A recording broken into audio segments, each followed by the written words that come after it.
দেশের ৩০০ সংসদীয় আসনে বিএনপি দলীয় প্রার্থী কিংবা বিএনপি সমর্থিত প্রার্থীরা মনোনয়ন চূড়ান্ত করার প্রক্রিয়া প্রায় চূড়ান্ত ধাপে রয়েছে। আসন্ন জাতীয় নির্বাচনকে সামনে রেখে বিএনপির সকল প্রস্তুতি প্রায় সম্পন্ন করেছে বলে জানিয়েছেন দলের ভারপ্রাপ্ত চেয়ারম্যান তারেক রহমান। তিনি জানান, দেশের ৩০০ সংসদীয় আসনে বিএনপি বা বিএনপি সমর্থিত প্রার্থীদের মনোনয়ন প্রক্রিয়া এখন প্রায় চূড়ান্ত পর্যায়ে। প্রতিটি আসনে একাধিক যোগ্য ও জনপ্রিয় প্রার্থী থাকলেও সবাইকে মনোনয়ন দেওয়া সম্ভব নয়। তবে ফ্যাসিবাদ বিরোধী আন্দোলনে বিএনপির সহযোগী অন্যান্য রাজনৈতিক দলের যোগ্য প্রার্থীদেরও সমর্থন দেওয়ার সিদ্ধান্ত নেওয়া হয়েছে। ভিন্ন রাজনৈতিক দলের যারা ফ্যাসিবাদ বিরোধী আন্দোলনে আমাদের সঙ্গে রাজপথের সঙ্গী ছিলেন, এমন প্রার্থীকেও বিএনপি সমর্থন দেওয়ার সিদ্ধান্ত নিয়েছে।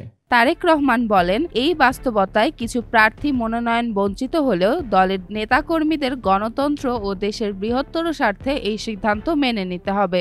দেশ এবং জনগণের বৃহত্তর স্বার্থে, গণতন্ত্রের স্বার্থে আপনারা এই বাস্তবতাটিকে মেনে নেবেন দয়া করে। তিনি অভিযোগ করেন, অতীতে পরাজিত স্বৈরাচারী শাসকরা ফ্যাসিবাদ কায়েম করে দেশের নির্বাচন ব্যবস্থা ধ্বংস করেছে। তবুও বিএনপি জনগণের আস্থা ও ভালোবাসার কারণে দেশের সংকট মোকাবেলা করতে সক্ষম হয়েছে। তিনি আরও বলেন, ফ্যাসিবাদ বিরোধী ঐক্য বজায় রাখতে বিএনপি সর্বোচ্চ ছাড় দিয়ে গণতান্ত্রিক দলগুলোর সঙ্গে সমঝোতার পথ বেছে নিয়েছে এবং অন্তর্বর্তীকালীন সরকারকে সহযোগিতা করেছে। যদিও বর্তমানে বিএনপির বিজয় ঠেকাতে অপপ্রচার ও অপকৌশল দৃশ্যমান। তারেক রহমান বিশ্বাস প্রকাশ করেন, জাতীয়তাবাদী শক্তি ঐক্যবদ্ধ থাকলে কোনো ষড়যন্ত্রই বিএনপিকে জনগণ থেকে বিচ্ছিন্ন করতে পারবে না।